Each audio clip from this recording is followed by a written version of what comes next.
هذه هي الوصفة اللي كنسميها فكاكة الوحيل، سهل منها ما كاين.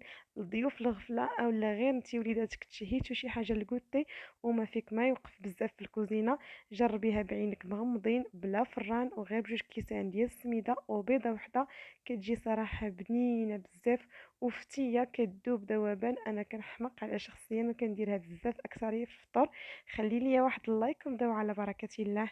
بسم الله على بركة الله. في واحد البول كنضيفو 2 كؤوس ديال السميده رقيقه الخاصه بالحرشه اولا بالبسبوسه. كنزيد ليها كاس كيس ديال السكر بالنكهه الفاني وكيس ديال خميره الحلويات.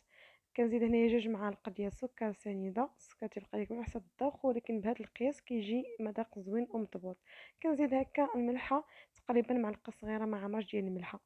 كنخلط مزيان دوك النواشف. من بعد كنزيد نص كاس ديال زيت المائده. وفي هذه المرحله بسبسو مزيان ديك السميده بالزيت حتى كتلبس ليا مزيان السميده بالزيت.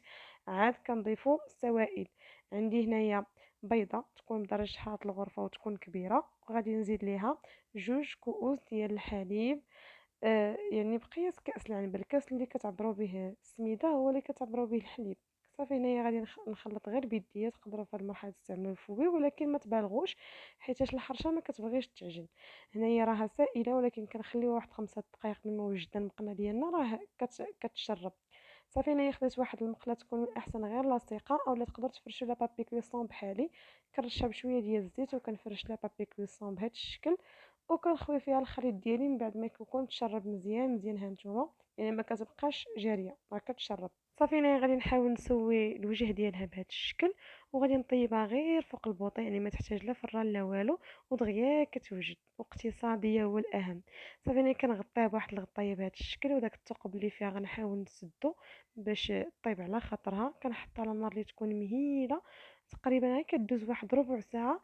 كنقلبها كنلقاها هكا نشفات صافي كنقلبها بهذا الشكل باش نحمرها من داك الوجه الاخر. ها نتوما يعني كتكون طايبه. كنحيد داك بابي كويسون كنردها على الوجه الاخر باش تحمر منه حتى هو.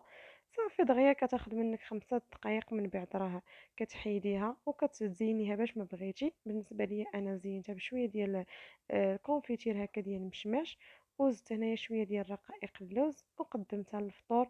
صراحه سهل منها ما كاين اقتصاديه واهم حاجه انها كتجي فتيه فتيه كتذوب في الفم. انا كما قلت لكم في الاول كنحماق على شخصيا وكنديرها بزاف بزاف. جربوا وردوا عليا الخبر وبالصحه والراحه.